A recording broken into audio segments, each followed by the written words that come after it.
मुंशी प्रेमचंद की कहानी काफन गरीबी में फंसे एक बाप बेटे घीसू और माधव की जिंदगी की दर्दनाक कहानी बयान करती है। आजादी से पहले के भारत में रची गई यह कहानी उनके संघर्षों को समाज की बेरुखी के बीच दिखाती है। कहानी साफ साफ बिना किसी बनावट के उनके जीवन की कठोर सच्चाइयों को सामने लाती है। उम्मीद और इज्जत से खाली उनकी जिंदगी गरीबी के क्रूर प्रभावों का सबूत है। हालातों से सख्त हो चुके घीसू और माधव जीने के लिए भीख मांगने और छोटी मोटी चोरियां करने को मजबूर हैं। समाज उन्हें नीची नजर से देखता है, उनके दुखों को बस एक तमाशा समझता है। कम ही कोई उनकी मदद करता है। उनकी गरीबी सिर्फ उनके कर्मों का नतीजा नहीं बल्कि एक सामाजिक विफलता है। व्यवस्था पर एक सवाल है। प्रेमचंद बड़ी कुशलता से उनकी इस हालत के जरिए समाज के दोहरेपन को उजागर करते हैं। यह कहानी हालांकि एक खास समय और जगह पर आधारित है, लेकिन यह समय की सीमाओं से परे है और आज के समाज को भी आईना दिखाती है। घीसू और माधव के जीवन के माध्यम से काफन हमें गरीबी, जिम्मेदारी और इंसानियत की असहज सच्चाइयों से रूबरू कराती है। काफन सिर्फ एक कहानी नहीं है, यह एक प्रभावशाली सामाजिक टिप्पणी है। यह इंसानी पीड़ा का एक कच्चा और सच्चा चित्रण है जो हमें अपने पूर्वाग्रहों का सामना करने और अपने आसपास की दुनिया को परखने के लिए मजबूर करता है। कहानी कोई आसान जवाब या सुकून देने वाले हल पेश नहीं करती। इसके बजाय यह पाठक को नैतिकता, सहानुभूति और सामाजिक उदासीनता की वास्तविक कीमत के बारे में बेचैन करने वाले सवालों से जूझने के लिए छोड़ देती है। गरीबी अपने सबसे कच्चे और सबसे क्रूर रूप में काफन का मुख्य विषय है। घीसू और माधव केवल गरीब नहीं हैं, वे अपने हालातों के बोझ तले दबे हुए हैं।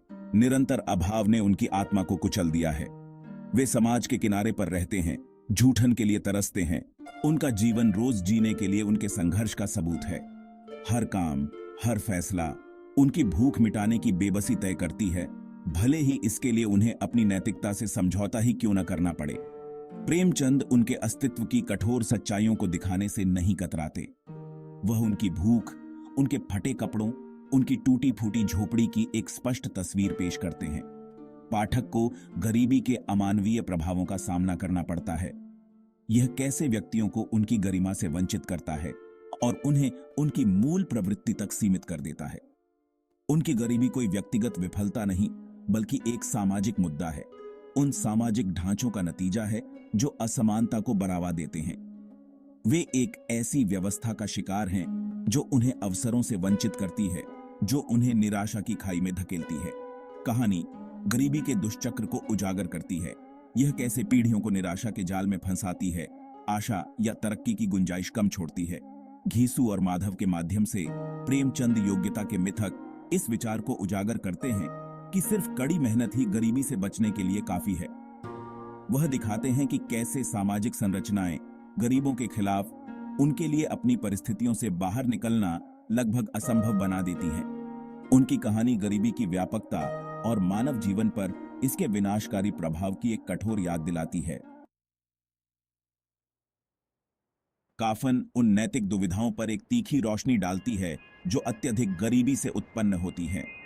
घीसू और माधव अपनी विकट परिस्थितियों से प्रेरित होकर अक्सर ऐसे कामों का सहारा लेते हैं जो पारंपरिक नैतिकता को चुनौती देते हैं। उनकी पसंद, हालांकि नैतिक रूप से संदिग्ध, उनके अस्तित्व के संघर्ष बस जीने की उनकी हताशा से उत्पन्न होती है। सबसे मार्मिक उदाहरणों में से एक है अपनी बहू के कफन के लिए मिले पैसों को खाने पीने पर खर्च करने का उनका फैसला। यह कृत्य, जो देखने में बेरहम और स्वार्थी लगता है, उनकी स्थिति की जटिलता को उजागर करता है। वे अपनी बुनियादी जरूरतों को पूरा करने और सामाजिक अपेक्षाओं का पालन करने के बीच फंसे हुए हैं, यहां तक कि मौत के सामने भी। हालांकि उनके नैतिक अपराध उन्हें स्वाभाविक रूप से बुरे इंसान नहीं बनाते हैं। इसके बजाय वे गरीबी के अमानवीय प्रभावों को उजागर करते हैं। यह कैसे किसी के नैतिक कंपस को नष्ट कर सकता है। प्रेमचंद पाठक को अपने पूर्वाग्रहों का सामना करने के लिए यह सवाल करने के लिए मजबूर करते हैं कि ऐसी विकट परिस्थितियों का सामना करने पर वे कैसे प्रतिक्रिया देंगे। कहानी कोई आसान जवाब या नैतिक निर्णय पेश नहीं करती है। ये मानव स्वभाव का एक सूक्ष्म चित्रण प्रस्तुत करता है। ये दिखाता है कि कैसे व्यक्ति जब अपनी सीमा तक पहुंच जाते हैं तो सामाजिक अपेक्षाओं से ज्यादा अपने अस्तित्व को प्राथमिकता दे सकते हैं। घीसू और माधव के माध्यम से प्रेमचंद हमें इस असहज सच्चाई का सामना करने के लिए मजबूर करते हैं कि नैतिकता अक्सर एक ऐसी विलासुरी वस्तु होती है जिसे गरीब अफोर्ड नहीं कर सकते। कहानी अच्छी लगी तो इसे दोस्तों के साथ शेयर जरूर करें और ऐसी ही मजेदार वीडियोस के लिए चैनल को सब्सक्राइब और लाइक करें। अपना बहुत ध्यान रखें। धन्यवाद।